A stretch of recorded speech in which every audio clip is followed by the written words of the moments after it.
రైట్గా కులగణన రీసర్వే చేస్తే నేను కేసీఆర్ వివరాలు ఇస్తాం, శాస్త్రీయంగా నిర్వహించాలని చెప్పి కేటీఆర్. మీరు ఇయ్యకనే చెడిపోయింది ఇదంతా. మీరంతా పాల్గొనకుండా దిక్కుమాల సర్వే అని చెప్పి అదని ఇదని దాన్ని మొత్తం బీసీల మంత్రం ఈడ మొత్తుకొని నిలబడి కులగణనలో పాల్గొనండి, ప్రజలారా పాల్గొనండి, పాల్గొనండి, పాల్గొనండి, కుల సంఘాలకు కూడా రిక్వెస్ట్ చేసినాం. మీరేమో ఆ సర్వేను బహిష్కరిస్తుంది. సర్వేను బహిష్కరించి సర్వే ఖరాబ్ అయిన తర్వాత ఇప్పుడు మళ్ళీ రీసర్వే అనబడుతుంది. వాళ్ళే పాల్గొనకుండా మీరే పాల్గొనాలి కదా. బీసీలకు 42% రిజర్వేషన్లు ఇచ్చేలా రాజ్యాంగ సవరణ చేయాలి. మోదీ రాహుల్ కూర్చుంటే ఛాయ్ తాగేలోపు సవరణ చేయొచ్చు. కులగణనలో 5.5% వరకు బీసీ జనాభా తగ్గించారు. మేము అన్ని ఎన్నికల్లో బీసీలకు 50% పైగా టికెట్ ఇచ్చాం.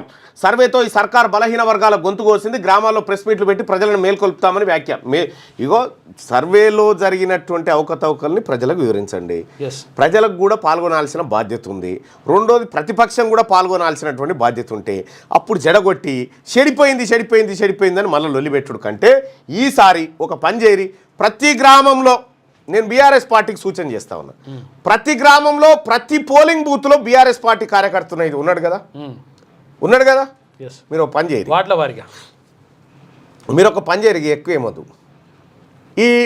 ఈ బీఆర్ఎస్ పార్టీ కార్యకర్తలు మీ అందరు కూడా ఒక 2 రోజులే టైం, ఎక్కువ కూడా ఏమొద్దు. ఎందుకంటే మనకు అప్పుడు అధికారులను పెట్టినప్పుడేమో ఒకటే రోజులో 2,75,000 మంది అధికారులను పెట్టి ఒకటే రోజులో సర్వే చేసినాం కదా. ఇప్పుడు బీఆర్ఎస్ పార్టీ నిజంగా మీకు చిత్తశుద్ధి బీసీల పట్ల ఉంటే బీఆర్ఎస్ పార్టీకి నాకు సూచన చేస్తా ఉన్నా, మీ కార్యకర్తల చేత ఒకటే రోజులో సర్వే చేయించండి. ఇప్పుడు ఆయన చెప్తలేడని కాదు. ఇప్పుడు మల్యాల ఊళ్ళకి పోతే సుదర్శన్ ఇంటి పక్కలో ఎంతమంది ఉన్నారు, ఏం కులపోలు చెప్తారు కదా. వాళ్ళనే పోయి అడగాల్సిన పని లేదు కదా. ఆ గ్రామంలో ఉన్నటువంటి నేను బీఆర్ఎస్ పార్టీకి చేస్తున్నటువంటి సూచన, బీఆర్ఎస్ పార్టీకి సూచన, ఏం సూచన? కాంగ్రెస్ పార్టీ తీసుకొచ్చిన కులగణన తప్పు, అబద్ధపు నివేదిక అని చెప్పి మెజారిటీ పక్షాలం అంటా ఉన్నాం. మీరు కూడా ఆ మాట అంటారు. కాబట్టి ఇప్పుడు బీఆర్ఎస్ పార్టీకి ఎంతమంది సభ్యులు ఉన్నారు, అదే మీన్స్ కార్యకర్తలు. మీరు ఏం చేస్తారంటే ఒకటే రోజు అందరినీ బీఆర్ఎస్ పార్టీకి సంబంధించిన బూత్ ఇన్ఛార్జీలు ఎవరైతే ఉన్నారో ఆ బూత్ ఇన్ఛార్జీలకు మీరు యాప్ ఇస్తారా, ఫారం ఇస్తారా? ఇచ్చి సర్వే స్టార్ట్ అన్నారు. సర్వే స్టార్ట్ అంటే ఆ 1000 మంది ఎవరైతే ఉన్నారో, ఆ బూత్లో ఎవరైతే 1000 మంది ఉన్నారా, 500 మంది ఉన్నారా, వాళ్ళందరినీ ఒకటే గంటలో కూర్చొని ఆ గ్రామంలో ఆ వార్డులో కూర్చొని ఈయన ఏంటైనా పలాయన ఎల్లయ్య, ఆయన పేరు శ్రీరాములు, ఈయన పేరు రామరెడ్డి, ఈయన పేరు హనుమంతు, ఇవన్నీ ఉన్నాయి కదా. వీళ్ళు లేరు, ఎంతమంది ఉన్నారు వీళ్ళ ఇంట్లో, వాళ్ళు ఏడున్నారు, వాళ్ళ కథ ఏందనేది అందులో ఎంట్రీ చేయండి. ఎంట్రీ చేసి ఇంకా నాకు తెలిసి యాప్లో చేస్తే ఇంకా ఏది ఆర్టిఫిషియల్ ఇంటెలిజెన్స్ ఉపయోగిస్తే ఇంకా బెటర్, డైరెక్ట్ అయిపోతుంది. అయితే మీరు అక్కడ ఎంట్రీ చేస్తూ ఉంటేనే లెక్కలు వస్తూ ఉంటాయి కదా. 1-2 రోజులు డ్రైవ్ చేయండి, లెక్కలు బయటకు వస్తాయి కదా. మీరు సమగ్ర లెక్కలు చేయండి, చేసి చెప్పండి, చేసి ప్రజాక్షేత్రంలో పెట్టండి. ఇప్పుడు బరాబర్ ఉండాలి, మళ్ళీ అవి ఎందుకంటే పెట్టాలి, బరాబర్ ఉండాల్సిందే. పబ్లిక్ డొమైన్లో ఇప్పుడు మీరే చెప్పినారు 5.5% బీసీల లెక్క తగ్గిందని చెప్పి చెప్తా ఉన్నారు. ఇప్పుడు మీరు లెక్క పెట్టండి. బీఆర్ఎస్ పార్టీకి తీన్మార్ మల్లన్న మార్నింగ్ న్యూస్ నుంచి చేస్తున్న సూచన వాళ్ళ తప్పు. ఇప్పుడు మనకు పార్టీ కార్యకర్తలు అవుతున్నారు కదా, ఇది చేయండి. ఇప్పుడు ఇది చేయండి, ఒక యాప్ డెవలప్ చేయండి. యాప్ డెవలప్ చేసి ఈ యాప్ ద్వారా మీ కార్యకర్తలకు పంపించి లెక్కలు రాబట్టరు. సింపుల్ కదా. భారతీయ జనతా పార్టీ కూడా చెప్తా ఉంది ఈ కులగణన తప్పు అని చెప్పి. భారతీయ జనతా పార్టీ సోదరులారా, మీరు కూడా ఈ లెక్కలు చేయండి. మీ కింది వరకు ఉన్నటువంటి కార్యకర్తలతో, అంటే మీకు కొన్ని చోట్ల బూతులు లేరు సరే, మీ నెట్వర్క్ పెద్దగా లేదు కాబట్టి బీఆర్ఎస్కే చేయండి. మీరు చేయండి, ఇవి చేయండి, చేస్తే అయిపోయి ఏముంది. ఇప్పుడు ఈ అవకాశం ఒడగొట్టుకోకండి. మీరు వాస్తవమా, ఇప్పుడు ప్రభుత్వం చేసింది వాస్తవమా తేలిపోవాలి. సరే, ఈ లెక్కలకు అథారిటీ లేదు, ఈ లెక్క అదేమొద్దిగా 42% రిజర్వేషన్ కాంగ్రెస్ పార్టీ బీసీలకు ఇస్తా అని డిసైడ్ అయింది. ఆ బీసీలకు 42% రిజర్వేషన్, దాని వ్యవహారం పక్కకు వదిలేయండి, అది అక్కడ వదిలేయండి.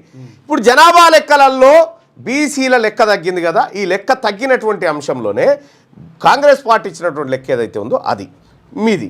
మీరేం చేస్తారంటే ఇట్లా ఇచ్చిన తర్వాత బీఆర్ఎస్ సభ్యులు దాన్ని ఏమంటారు వార్డు వాటే ఒక వార్డు దగ్గర నుంచి కూడా బూత్ స్థాయి భూస్థాయి నుంచి వివరాలు సేకరించి ఏం చేస్తారంటే మీరు సపోజ్ వీళ్ళ మల్యాల గ్రామం, మల్యాలలో మీరు సేకరించినటువంటి డేటా ఉంటుంది కదా, బీఆర్ఎస్ పార్టీ సేకరించిన డేటాను ఆడ గ్రామ పంచాయతీ కాడ కట్టురు. ఇట్లా గ్రామ పంచాయతీ కాడ కట్టురు. ఇగో ఈ ఊళ్ళో ఇంతమంది గీళ్ళు ఉన్నారు, ఇంతమంది గీళ్ళు ఉన్నారు, ఇంతమంది గీళ్ళు ఉన్నారు, గిన పేరు గిది అని చెప్పి కట్టురు. సింపుల్గా బీఆర్ఎస్ పార్టీ నిజంగా బీసీల పక్షాన ఉండి చిత్తశుద్ధి ఉందంటే ఇగో ఈ పని చేయరు. ఈ పని చేస్తే మీరు నిజంగా చెప్తున్నా, కేటీ రామారావు గారు కానీ లేకపోతే కేసీఆర్ గారు కానీ ఎవరికి వాళ్ళకి సూచన చేస్తా ఉన్నా, ఇది చేయండి, ఇది చేసి ఇది తప్పని నిరూపించండి. ఇది చేయకుండా సమగ్ర కుటుంబ సర్వే లెక్కలు బయట పెట్టకుండా మనం ఎన్ని మాట్లాడినా కూడా వస్తుంది. ఇప్పుడు చెప్పి చేయండి ఈ పని.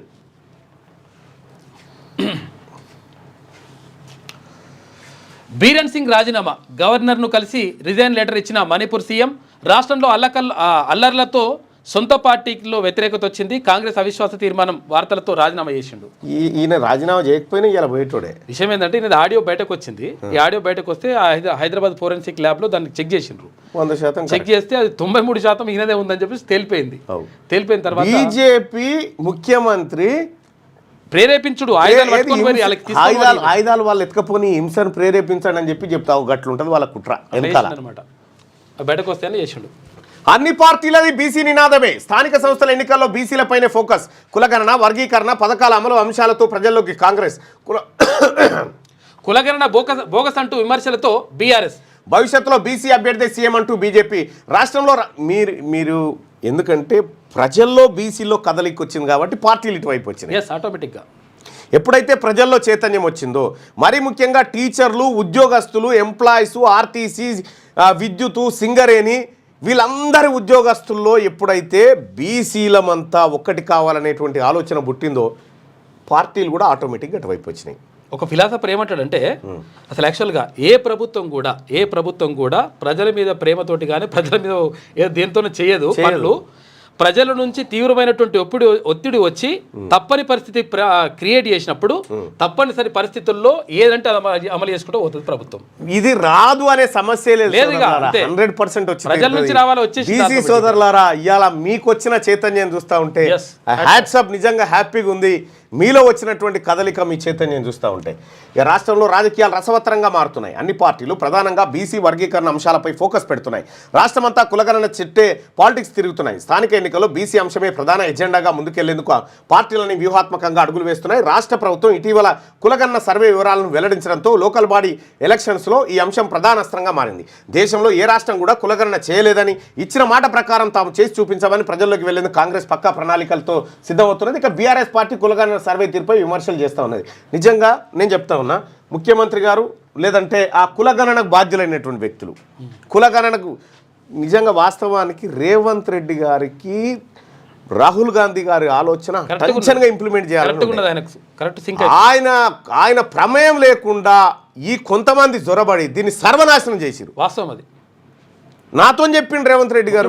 మళ్ళీ అది మనం ఖచ్చితంగా టెన్షన్గా చేయాలంటే నేను చెప్పిన అన్న, ఇది పండుగ వాతావరణంలో చేయాలన్న, ఇంత గొప్ప కార్యక్రమం 90 సంవత్సరాల తర్వాత ఈ వర్గాలకు జరుగుతుంది, పండుగ వాతావరణంలో చేయాలంటే పక్కా అట్లనే చేద్దామన్నాడు. తీరా చూసేసరికి ముఖ్యమంత్రి ఆశ్చర్యపోయే కాడికి వచ్చింది. ఇది ఆయన క్లియర్గానే ఉన్నాడు. రేవంత్ రెడ్డి గారు గుండెలో ఉంటుంది, యారే ఇది మోసం చేసి రాలని. కానీ తప్పదు. ఇక్కడ మనం గమనించాల్సింది, ఇప్పుడు ఏమో చెప్దాం అనుకున్నా, ఏదో టాపిక్లోకి వచ్చిన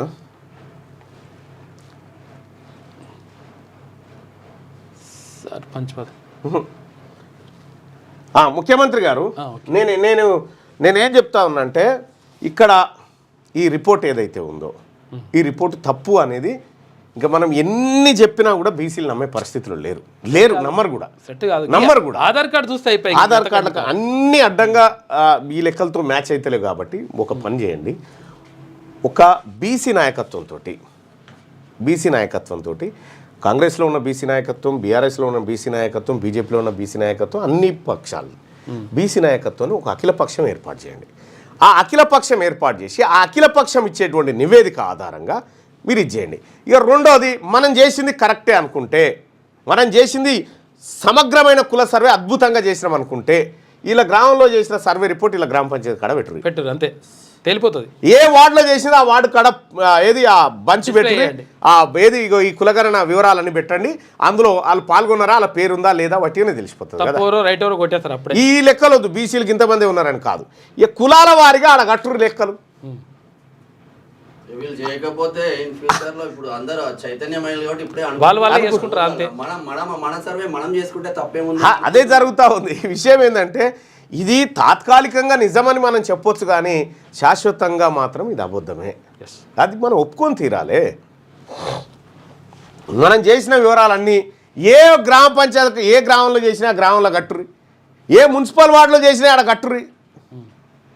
క్లియర్గా తెలిపోతుంది లెక్క. అరే ఖుద్దు ఎమ్యునరేటర్ చెప్తా ఉన్నాడు, మా ఈడ మార్నింగ్ న్యూస్కి వచ్చినటువంటి ఎమ్యునరేటరు ఆయన చెప్తా ఉన్నాడు ఏమని, నాకు 150 ఇండ్లు ఇస్తే 30-40 ఇండ్లు పోయినాయి సార్, అవి అలా మిస్ అయిపోయినాయి అని చెప్పి 150 ఇస్తే 90 60 చేయలేదట చెప్పిండు. కథం ఇంకేమైతే ఎమ్యునరేటరే ఆయన పైసా అయితే వాస్తవానికి ఈయన ఎమ్యునరేటర్ కాదు, మళ్ళా కాదు మనుషులు పెట్టిరు, ఈయన కూలి ఆయన ఈ చెయ్యాల్సిన సారు ఈయన పెట్టుకున్నాడు, పంతులు పెట్టిండు ఈయనని.